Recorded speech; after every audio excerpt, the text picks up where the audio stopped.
Estamos de volta com o Pensamento Jurídico, uma produção da Amages.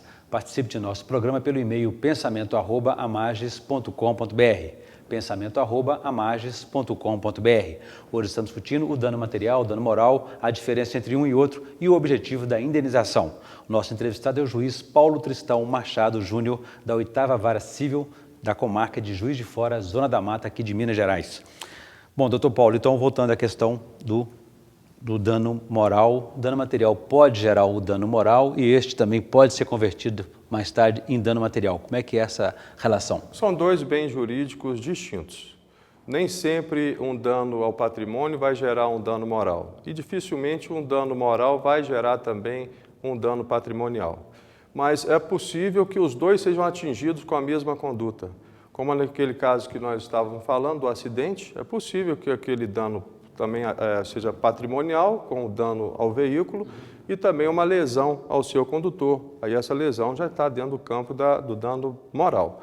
Então, ele pode reclamar tanto a indenização pelos danos materiais que sofreu, quanto também pelo dano moral decorrente da dor, do sofrimento, de uma internação, de medicamentos, do tempo que ele vai levar para se recuperar, porque o objetivo das indenizatórias é fazer voltar, como se isso fosse possível, nem sempre é, voltar ao estado anterior, ao estado antes. A situação anterior. Então, se a pessoa tem um bem patrimonial danificado, o objetivo é restaurar aquele bem e devolver aquele bem para a pessoa no estado que ele se encontrava antes do dano.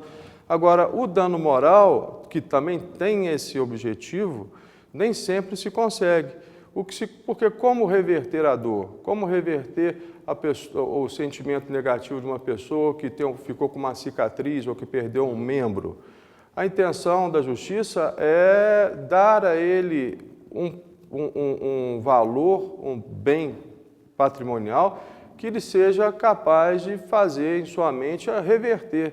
Como quem diz, ele me agrediu, mas ele me pagou 3 mil, 4 mil, 5 mil reais. Com esses 5 mil reais eu fiz um passeio. Uma compensação, Uma compensação. Agora, a penalidade, doutor Paulo, ela não tem só esse objetivo dessa reparação. Existe também do lado do agressor uma lição.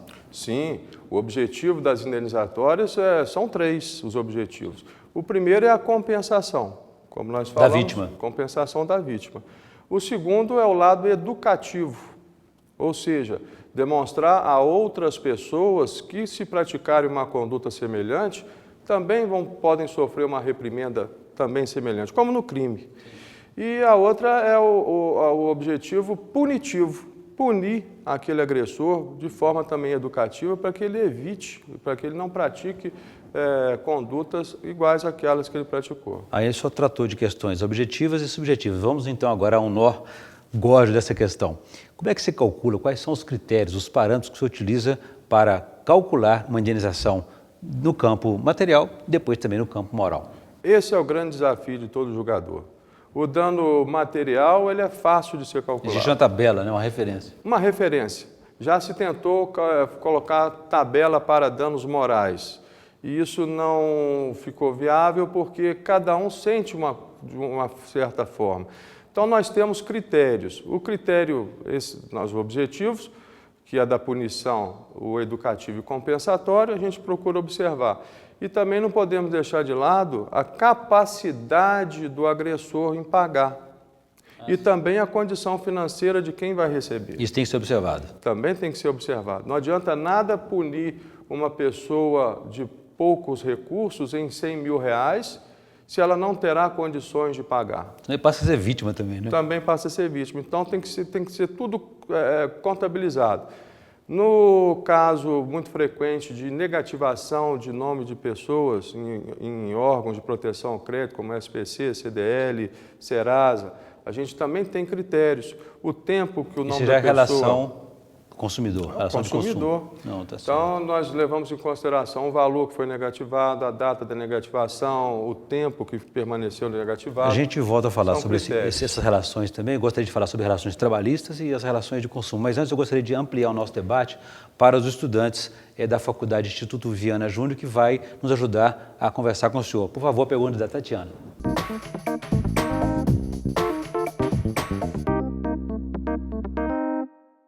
Gostaria de saber se cabe responsabilidade civil por danos causados em virtude de legítima defesa, estado de necessidade e exercício regular do direito. Uma boa pergunta da Tatiana, do Instituto Viana Júnior, um grande colégio do curso de Direito aqui em Juiz de Fora. Existem, Tatiana, causas de exclusão da responsabilidade, ou seja, a pessoa ofende um bem jurídico protegido de uma pessoa, ele causa danos, tem um nexo de causalidade, mas ele está isento dessa responsabilidade. São causas excludentes previstas no artigo 188 do Código Civil, dentre elas a legítima defesa, porque diz o Código Penal que age em legítima defesa aquele que, usando moderadamente dos meios necessários, repele uma injusta agressão atual ou iminente contra direito seu ou de outrem. Então, a pessoa que estiver agindo em legítima defesa, ela não está obrigada a reparar. A pessoa que estiver agindo no estrito dever, também legal, no exercício de sua atividade legalmente reconhecida, também está isenta dessa obrigação legal de reparar o dano. Gostaria de saber a respeito do Instituto da Responsabilidade Civil.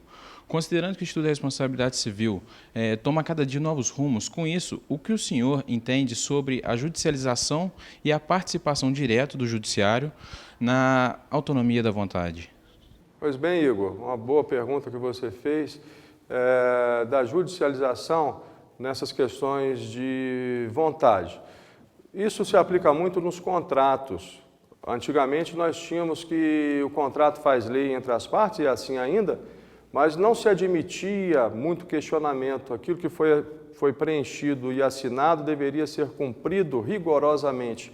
Hoje essa autonomia de vontade ela é mitigada, principalmente em decorrência das normas advindas do Código de Defesa do Consumidor. Quando essas cláusulas contratuais elas são desproporcionais, que desequilibram essa relação contratual, há uma mitigação dessa autonomia de vontade. Ainda que o contrato tenha sido assinado, há uma tolerância, há uma interpretação mais favorável sempre ao consumidor, que vai quebrar um pouco essa autonomia de vontade no momento da contratação. Eu gostaria de saber do senhor o que o senhor entende pela alteração legislativa gradual, a qual busca a objetivação da responsabilidade civil. Por que tais alterações ocorrem? Tatiana também fez uma pergunta muito importante que vem sendo aplicada diariamente em todas as varas cíveis. Nós temos dois tipos de responsabilidade. A responsabilidade civil subjetiva, que é o critério adotado pelo nosso Código Civil, e, excepcionalmente, a responsabilidade civil objetiva. Há uma diferenciação grande. Na subjetiva, a pessoa que requer a indenização ela tem que demonstrar 3 requisitos. Primeiro, o dano. O segundo, o nexo de causalidade com o dano que ela alega ter suportado. E já na responsabilidade civil objetiva, como ocorre nas relações de consumo, nos contratos de transporte, a parte autora não precisa demonstrar esses 3 requisitos, ou seja, se o ato antijurídico é decorrente de dolo, de culpa, de má-fé, basta demonstrar que ocorreu e que há um nexo de causalidade com o dano. Por exemplo, nos contratos de transporte, em que a empresa de transporte se compromete a levar a pessoa sã e salva a mercadoria até o seu destino. E se isso não acontece, esse consumidor não precisa se preocupar com as causas, precisa demonstrar que não chegou íntegro ao seu destino e que disso houve um dano, seja de natureza material ou moral. As outras questões são desnecessárias. Não cumpriu o objetivo, né? Isso. Pois bem, vamos agradecer então a participação dos estudantes do Instituto Viana Júnior e a gente volta no bloco seguinte, o último bloco. Gostaria que o senhor falasse para a gente, aplicando os conceitos de dano material e moral nas relações de consumo e relações trabalhistas. A gente volta em instantes.